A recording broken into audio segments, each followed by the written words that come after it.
అందరికీ praise the lord. 11th July. ఈరోజు యేసయ్య మిమ్మల్ని చూసి చెప్తున్నది ఏంటంటే, ఏ మనుష్యుడును మీ ఎదుట నిలవడు అని ద్వితీయోపదేశ కాండము 11:25లో చెప్పబడింది.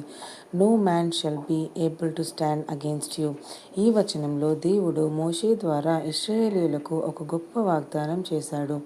వారి దేవుణ్ణి ఆజ్ఞలను పాటిస్తూ ఆయనకు విధేయులుగా ఉంటే శత్రువులు వారి ఎదుట నిలవలేరని దేవుడు చెప్పాడు.